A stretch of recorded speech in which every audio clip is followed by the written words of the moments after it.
Hörmətli izləyicilər, mən bugün sizinlə qarağatdan kompot hazırlayacağım. Qarağatları yumuşuq, təmizləmişik, artıq hissələrdən yarpaqlarından ayırmışıq və suyunu süzmüşük.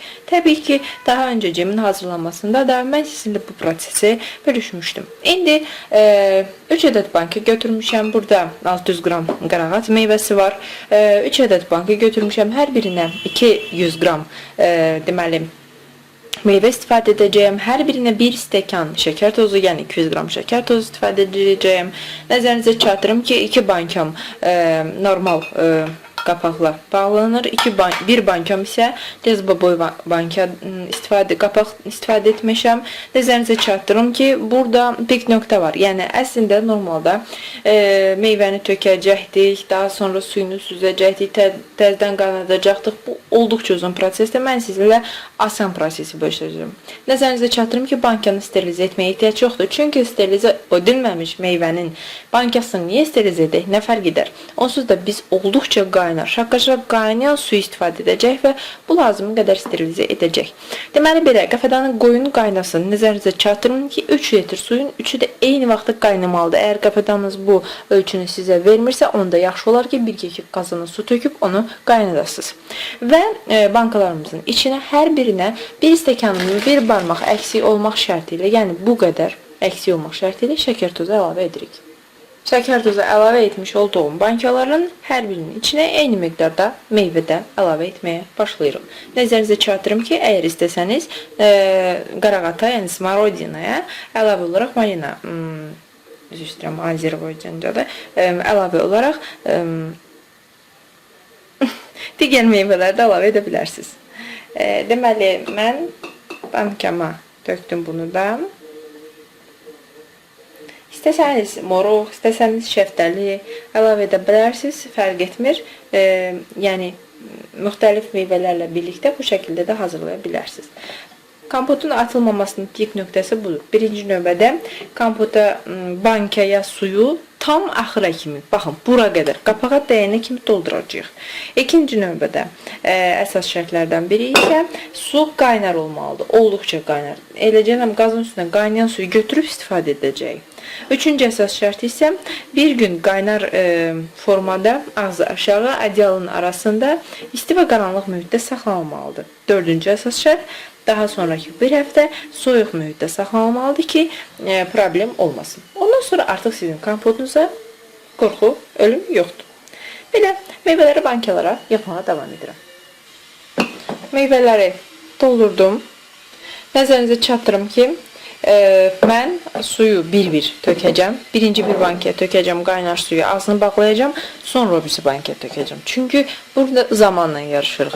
Bu ilə meyvədir ki, əgər cüzi bir səhv etsəniz, sonra sizin üçün bankada problem ola bilər. Bəli, su qaynayıb, indi mən bankamın birinin üzərinə qaynar suyu əlavə edəcəm. Ancaq bu müddətdə təbii ki, qapağı da qaynar suya salmaq yaxşı olar. Ona görə də mən qaynar suyu əlavə etdiyim kimi qabın birinin içinə azacıq qapağın birini qoyub üzərinə su əlavə edirəm. Və yavaş-yavaş qaynar suyu bankaya əlavə etdim. Baxın, görürsünüz, tam axıra kimi. Tam axıra kimi. Hətta biraz axsın. Kənarlarından biraz tökülsün. Olduqca istidir. Təbii ki, belə banka ilə işləmək olduqca təhlükəlidir. Ancaq nəticə etibarıyla kapotunuz atılmayacaq. O dəqiqə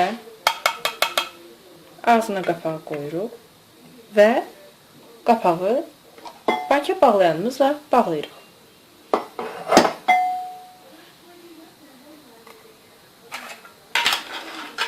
Lezbo suyu canına çəkdikcə su yavaş-yavaş buraxılır üz aşağı.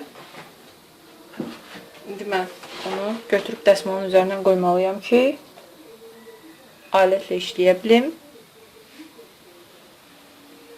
Gördüyünüz kimi dəsmalın üzərinə qoydum. Və mən banka bağlayan alətində işləməyə başlayırım. Buraları dağıtdım. bankamızı bağlayaq.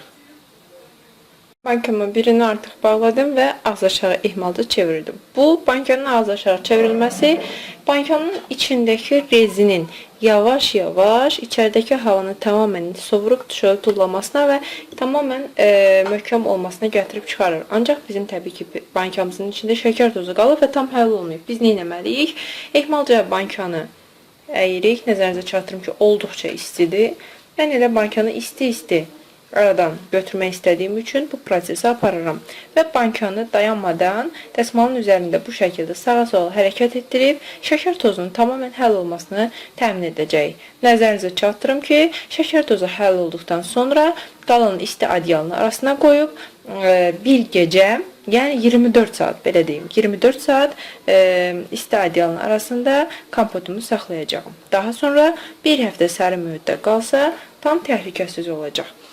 Bax belə, mən artıq bir bankanı hazırladım. Digər bankaları da hazırlayıb ard-arda adyalın arasına göndərəcəyim.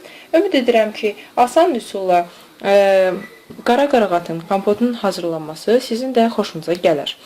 Əgər videolarımızı bəyənirsinizsə, kanalımıza abunə olmağı, haqqımızda yaxınlarınızla bölüşməyi və rəy bildirməyi unutmayın. Dəyərli zamanınızı ayırdığınız üçün diqqətinizə görə minnətdarıq.